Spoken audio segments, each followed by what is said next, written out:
글로벌 파이어파워에서는 매년 세계 각국의 군사력을 비교하는 기준으로 병력, 공군력, 육군력, 해군력, 연료 비축량, 군수지원 능력, 경제력, 국토면적 등을 기반으로 비교해 발표합니다. 또 최근 내셔널 인터레스트에서 군사용 위성을 포함한 군의 네트워크 구축 수준과 전자전 수행 능력을 추가로 분류해 발표하는 추세에 있습니다. 여기서 예외로 하는 무기가 있는데 바로 핵무기입니다. 핵무기는 상호 확증 파괴 무기로 핵무기 발사 또는 발사 징후와 동시에 동맹국의 선제 보복 공격으로 국가로서의 기능을 영구히 삭제당한다는 점에서 군사력에 포함하지 않는데요. 사실 핵무기는 내가 죽기로 마음먹지 않는 이상 갖고 있어도 절대 쓸 수 없는 무기가 핵무기인 것입니다. 그래서 현존 무기 중 실제 사용할 수 있는 가장 강력한 무기로 평가하는 것은 미사일과 유도무기입니다. 미사일과 유도무기는 실제 전쟁 발발 시 개전 초기에 효과적으로 적군이 반격하지 못할 수준으로 무력화할 수 있는 정교한 무기체계이면서 얼마나 다양한 운용성을 갖추냐에 따라 그 파괴력은 상상을 초월하는데요. 그래서 군사력 평가 지표 중 가장 큰 비중을 차지하는 것이 미사일과 유도무기 체계를 얼마나 전력화에 두고 있는가를 평가해 실제 전쟁 수행 능력으로 산출합니다. 세계 많은 군사 전문가들은 이와 관련해 한국의 미사일 전력은 현대전에서의 단순 비교는 무의미하다고 평가할 만큼 대한민국은 이미 세계 최고 수준의 미사일을 보유한 군사 강국이라고 말합니다.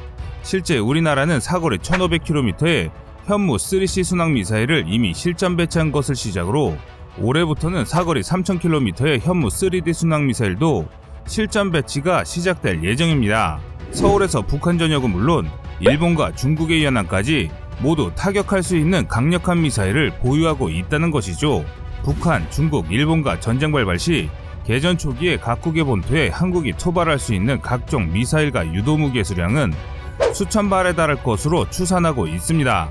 쉽게 말해 한반도 주변국은 자신들의 본토는 이미 한국의 미사일과 유도무기만으로도 쏙대밭이 될 것이란 이야기입니다.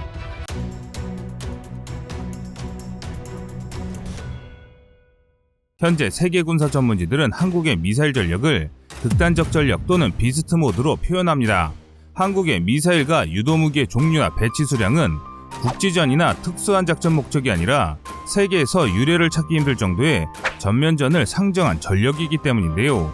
미사일과 유도무기가 실전에서의 효용성이 얼마나 강한 무기체계인지를 잘 알려주는 예시는 미국의 사례에서 찾을 수 있습니다. 미군의 국방 예산이 최고조에 달했을 때는 각종 첨단 무기 개발 및 배치에 열을 올렸습니다. 그러나 미 의회가 국방 예산을 축소하면서 그 양상은 달라졌습니다. 하지만 제외시키는 사업이 있었는데 그 무기가 바로 자주곡사포 미사일 유도무기입니다. 즉 가성비와 효과면에서는 이를 따를 무기 체계가 없다는 이야기입니다. 더욱이 초음속의 속도와 종말 회피 기동 기능까지 갖춘 미사일과 유도무기들은 현존하는 어떠한 방공방어 체계로도 요격을 100% 보장하지 못합니다.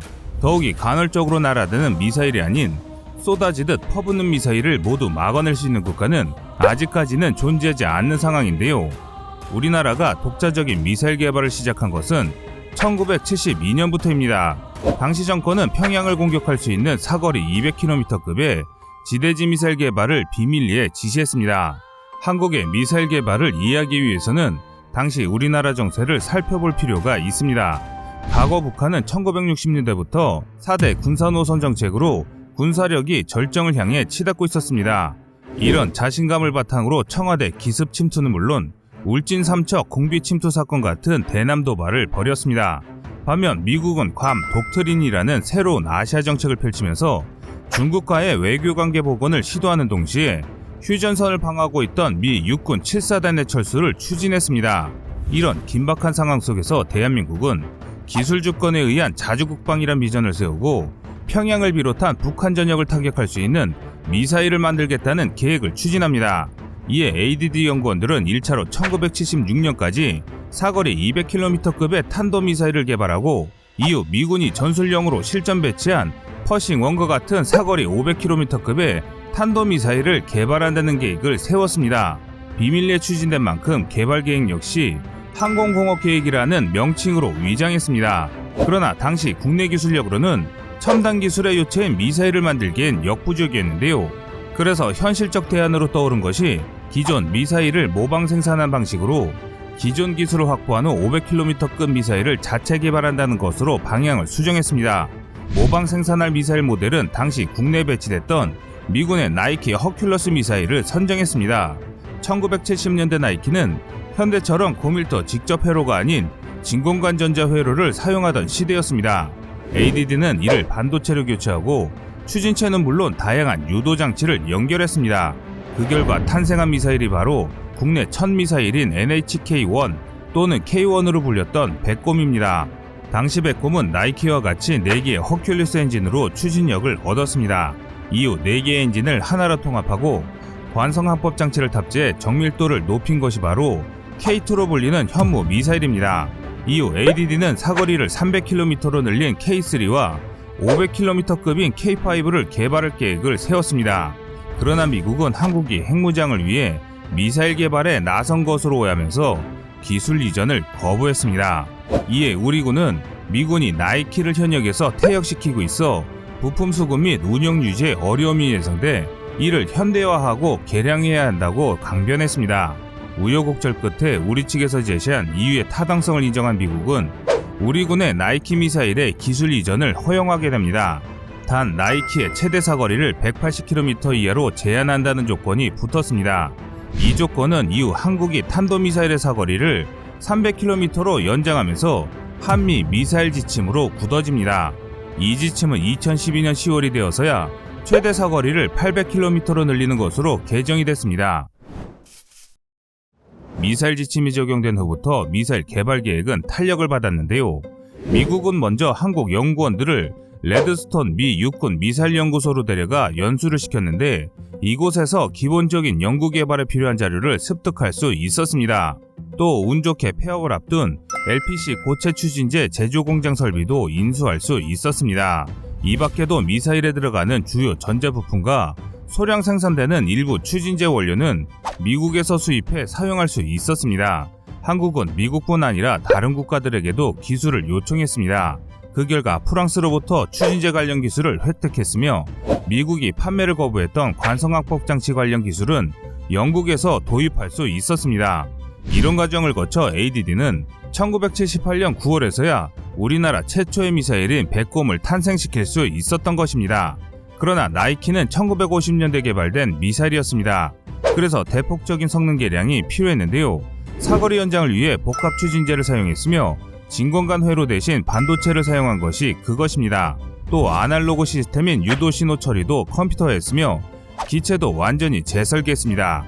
이를 위해 금성정밀에서 본체를 만들고 하나에서는 탄두를, 삼성항공에서 추진기관을 개발했습니다. 이와 함께 대우중공업에서 발사대를 개발했으며 대우전자와 금성사에서 추적과 탐지장치 개발에 참여했습니다. 이렇게 탄생한 백곰은 초기 생산 물량을 시험 운영 포대에 배치했습니다. 하지만 곧바로 일어난 1026 사태와 12.12 사태로 인해 양산되지 못했습니다. 게다가 정권을 잡은 신군부는 미국과의 관계 개선을 위해 독자적인 탄도탄 개발 계획을 포기하겠다고 약속했는데요. 당시 전두환 전 대통령은 나이키에 페인트를 칠한 것을 국산 미사일이라고 사기쳤다며 백곰을 폄하했습니다. 이 사건으로 개발에 참여했던 ADD 연구원 1000여 명 이상이 해고됐으며 미사일 개발 조직을 아예 해산시켜버렸습니다. 어렵사리 확보한 미사일 개발 능력이 한순간에 사라진 허탈한 순간이었습니다. 그러나 1983년 미얀마에서 아웅산 테러 사건이 터지면서 안보 위기의식을 느낀 전두환 전 대통령이 미사일 개발 지시를 내리게 됐는데요. 이에 따라 백곰 개발에 참여했던 연구원들은 다시 미사일 개발 계획을 수립할 수 있었습니다. 이때 개발에 들어간 것이 백곰을 개량한 현무 미사일입니다. 그러나 1988년 서울올림픽 이전에 개발을 완료하라는 지시로 현무는 새로운 외형 설계를 할 수 없었습니다. 시간이 촉박했기 때문인데요. 결국 나이키 외형을 그대로 사용하게 됐지만 이 와중에도 추진 유도 방식은 완전히 바뀌었습니다. 허큘리스 엔진을 하나로 통합해 대형 1단 로켓을 채택한 것인데요. 이렇게 개발된 현무의 탄두는 500kg급이었습니다. 표적에 따라서 단일 고폭탄이나 클러스터 탄을 바꿀 수 있어 다목적으로 사용할 수 있었는데 과거 개발을 완료하고도 양산하지 못했던 백곰과 달리 현무 미사일은 200여 개 이상 생산돼 운용됐습니다. 현무 미사일은 나이키를 운영하던 강화진지에 최초로 배치됐으며 상당수는 차량용 발사대에 장착됐습니다. 백곰과 현무가 나이키 미사일에 뿌리를 두고 있다면 현무2는 완전히 새로운 정밀 타격용 미사일로 개발됐습니다. 1990년대 중반 러시아에서 획득한 SS-21 지대지 미사일의 기술 정보가 현무2 설계에 상당한 영향을 준 것인데요. 정부는 북한의 은하 3호 발사에 대응해 2012년 4월 19일 현무2 발사 시험 동영상을 전격 공개했습니다. 이를 통해 현무2의 크기와 외형이 처음 세상에 공개됐는데요. 길이 6m, 직경 80cm, 사거리 300km, 발사 중량 3톤 내외로 개발 초기에는 공산 오차가 100m급이었습니다. 이후 유도 장치를 개량해 공산 오차를 30m급으로 낮췄습니다. 이 정도 정밀도라면 탄도 위력을 고려할 때 적의 이동식 미사일 발사대를 파괴할 수 있는 정도였습니다. 게다가 현무2는 트럭으로 견인되는 컨테이너 박스형 발사대에서 장착돼 운용이 되었습니다. 적의 기지에 신속하게 발사해 파괴하고 자신은 재빠른 회피가 가능해진 것입니다. 이렇게 개발된 현무2는 블록-A라는 이름으로 강화진지에 배치해 초기 현무를 대체했습니다.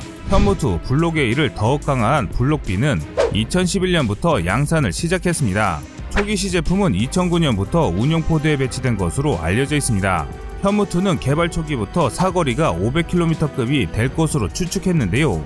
또한 현무2 블록-B의 배치로 한국군은 개마고원을 비롯한 북한 내륙 깊숙한 곳까지 정밀 타격 전력을 갖게 됐습니다. 이는 북한이 핵탄두를 장착한 노동미사일을 쏘기 위해 연료를 주입할 때 이들을 파괴할 수 있다는 것을 의미합니다. 이동 중인 발사대를 명중시키기는 어렵겠지만 위치가 확인된 발사지라면 10분 내 타격이 가능한 능력을 보유하게 된 것입니다.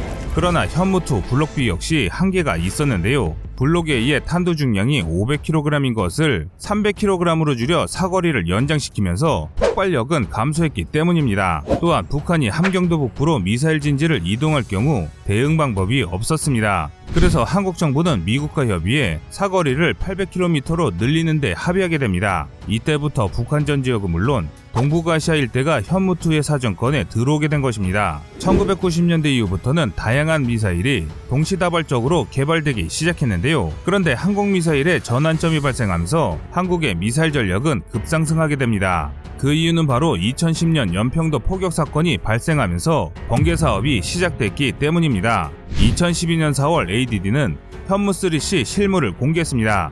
국방과학연구소가 2010년 현무3C 개발에 성공하면서 한국은 미국, 러시아, 이스라엘에 이어 사거리 1500km의 순항미사일을 보유한 네 번째 국가가 됐습니다. 현재 개발 중인 사거리 3000km의 현무3D는 순항미사일로서 정확도가 매우 높은 미사일로 알려져 있는데요.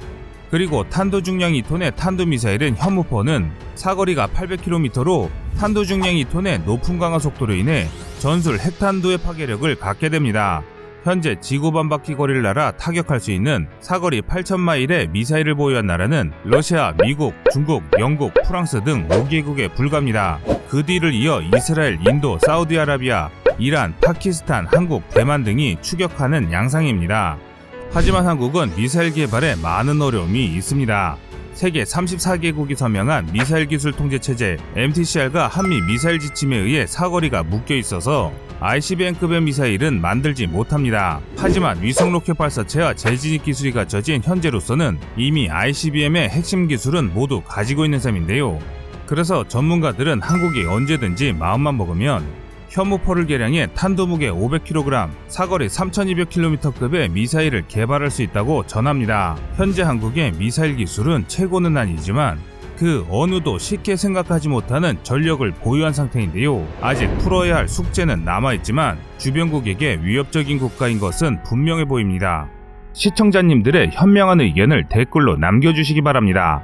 여러분들의 좋은 의견이 좋은 영상을 만드는데 많은 힘이 됩니다. 이상 꺼리투브였습니다.